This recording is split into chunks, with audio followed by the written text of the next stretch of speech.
All India Congress committee के media सरबराह Pawan Khera ने कहा कि कांग्रेस तेलंगाना में बीजेपी को तकसीमी डिविजिव नैरेटिव यानी तकसीम के बयानियां कायम करने देने के मूड में नहीं है और वो अपने तरक्याती मंसूबे पर उसी तरह तवज्जो मरकूज करेगी जिस तरह उसने कर्नाटक में किया था। उन्होंने कहा कि हुकूमतों को लोगों की उमंगों का जवाब देना चाहिए और मजहबी जज्बात से नहीं खेलना चाहिए।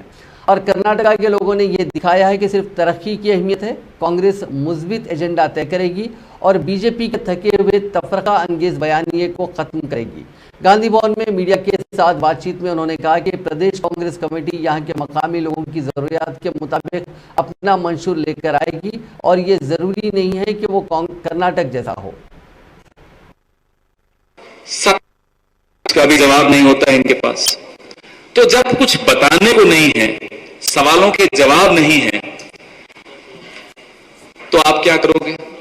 तो आप देश को बिजी रखोगे, मीडिया को व्यस्त रखोगे, ऑपोजिशन को भी आप बिजी रखना चाहोगे कि ताकि उनका ध्यान इन मुद्दों पर नहीं आए और ऐसे मुद्दों पर जाए जो मुद्दे देश में विवाद पैदा कर सकते हैं, जिन मुद्दों के आधार पर ये लोग अपनी राजनीति और आगे चला सकते हैं। कर्नाटक में भी यही कोशिश की गई।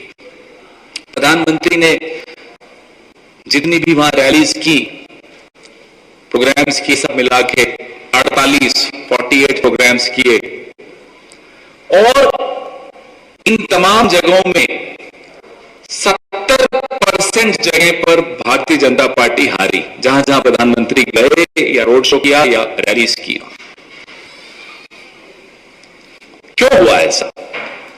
इसलिए हुआ कि वहां भी जहां प्रधानमंत्री को जाकर अपना लेखा जोखा देना चाहिए था, he should have given an account of what all has been done for the state of Karnataka or the people of India, वहां भी जाकर प्रधानमंत्री बांटने की बात कर रहे थे।